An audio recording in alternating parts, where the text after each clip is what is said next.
પીયુ ગીણોયાની ધરપકડ કરી છે। ગેંગ ગૂગલ અને દુકાનોના બોર્ડ પરથી વેપારીઓના નંબર મેળવી પ્રેમજાળમાં ફસાવતી, ત્યારબાદ મળવા બોલાવીને મારઝૂડ કરીને બળાત્કારના કેસમાં ફસાવવાની ધમકી આપી પૈસાની ઉઘરાણી કરતી હતી। જેતપુર અને જામકંડોરણામાં નોંધાયેલા 2 ગુનાઓમાં અત્યાર સુધી 11 આરોપીઓને અટકાયત કરવામાં આવી છે। પોલીસે જણાવ્યું છે કે આ ટોળકી મોરબી, રાજકોટ, વાંકાનેર અને જૂનાગઢ સહિત અનેક વિસ્તારોમાં પણ સક્રિય હતી। પોલીસે ભોગ બનનાર લોકોને આગળ આવીને ફરિયાદ કરવા અપીલ કરી છે અને તેમની ઓળખ ગુપ્ત રાખવાની ખાતરી આપી છે। એમાં છેલ્લી આરોપી પ્રિયંકા ઉર્ફે પીહુ ગોણિયા આ મૂળ કાલાવાડ જામનગરની રહેવાસી છે અને હાલ આ એજી ચોક પુષ્કરધામ રાજકોટમાં રહે છે। આ લેડી આ પૂરા કાવતરામાં સામેલ હતી। આ બંને કેસીસમાં 11 જેટલા આરોપી હાલ સુધી અટક કરવામાં આવ્યા છે। મહેસાણાના શોભાસણ નજીક કાળજુ કંપાવતી ઘટના સામે આવી છે।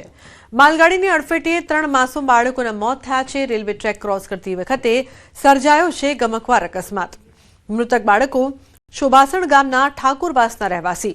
3 બાળકોના કરુણ મોતથી પરિવાર પર આપ તૂટી પડ્યું છે।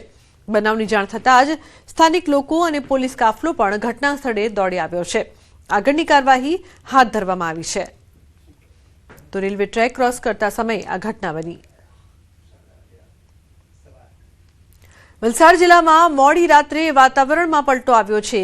વલસાડ, વાપી સહિત આજુબાજુના વિસ્તારોમાં વરસાદી માહોલ, ઝડપી પવનો અને ગાજવીજ સાથે વરસાદ વરસ્યો છે। તો ઝડપી પવન ફૂંકાતા વાપીના કેટલાક વિસ્તારોમાં વીજળી ડૂલ થઈ છે। વરસાદ વરસતા અસહ્ય ગરમી અને બફારાથી લોકોને રાહત મળી છે।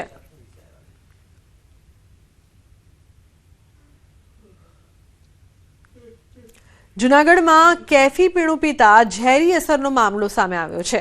ઇન્ચાર્જ એસપી રોહિત ડગરનું નિવેદન માળિયાહાટીના પાણીધરા ગામે દેશી દારૂ પીધા બાદ ઝેરી અસરની ઘટનામાં પોલીસ તપાસ તેજ। કબજે કરાયેલા શંકાસ્પદ પ્રવાહીના એફએસએલ રિપોર્ટમાં મિથેનોલનું પ્રમાણ 0 આવ્યું છે।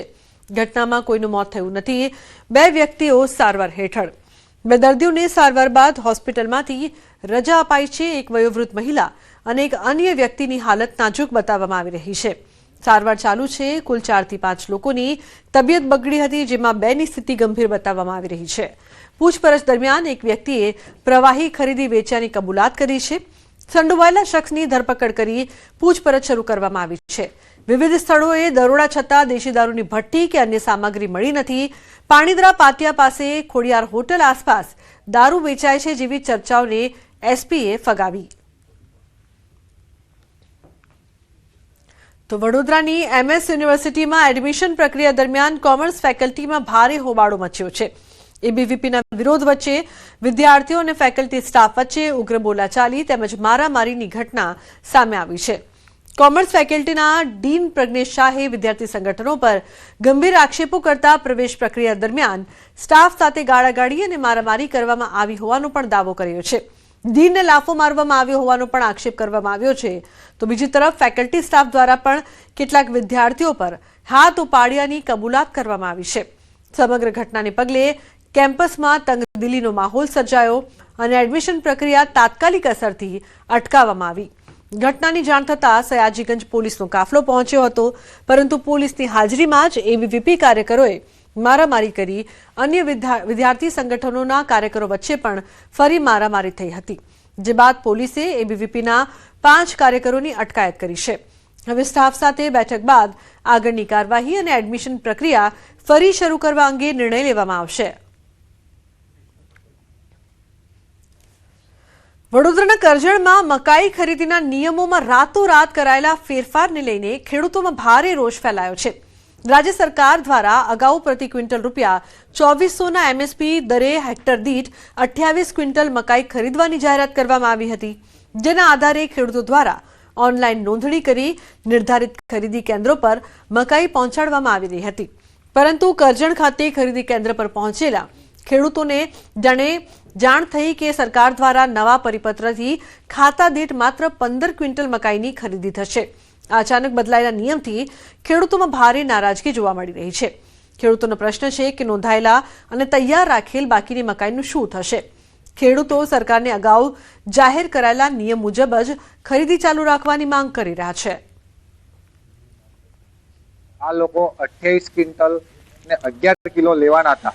હવે ગઈકાલે આ લોકોએ પરિપત્ર એવો બહાર પાડ્યો કે એક ખાતા દીઠ ખાલી 15 ક્વિન્ટલ લેવાના છે। જૂન મહિનો બેઠો, વરસાદ આવી ગયો છે, આ લોકોને કોઈ લેવાની કોઈ ઈચ્છા છે નહીં। એક બાજુ ઉલ્લુ જ બનાવે છે। આ ખેડૂતોને કેટલાય દિવસથી ગોલ ગોલ ફેરવવાનો ધંધો છે। અમદાવાદના સરદાર પટેલ ઇન્ટરનેશનલ એરપોર્ટ પર નવું એવિએશન ફ્યુઅલ સ્ટેશન કાર્યરત કરાયું છે। 8000 કિલો લીટર ક્ષમતાની આ નવી સુવિધા શરૂ થવાથી એવિએશન ઇન્ફ્રાસ્ટ્રક્ચરને વધુ મજબૂત બનશે। આશરે 27,000 ચોરસ મીટરમાં આ ફ્યુઅલ ફાર્મમાં 4 સ્ટોરેજ ટેન્ક તેમજ એરક્રાફ્ટમાં ઝડપી અને સિમલેસ ઈંધણ ભરવા માટે 17 રિફ્યુઅલર્સનો કાફલો છે। ફાયર સેફટી અને ઇમરજન્સી રિસ્પોન્સ ટીમ પણ કાર્યરત કરાઈ છે। આનાથી એરલાઇન્સ કામગીરીની કાર્યક્ષમતામાં વધારો થશે અને અમદાવાદથી હવાઈ કનેક્ટિવિટીના વિકાસને ટેકો મળશે।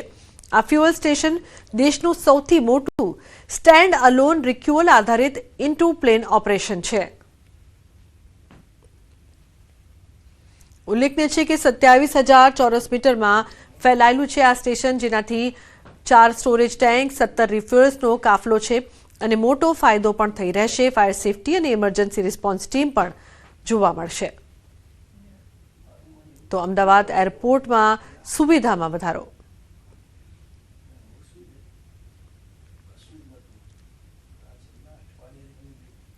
કેન્દ્રીય મંત્રી CR પાટીલ સ્વચ્છતા અભિયાનમાં જોડાયા। સુરતના ઉમરાઈ નગર વિસ્તારમાં સ્વચ્છતા કામગીરીમાં ભાગ લીધો।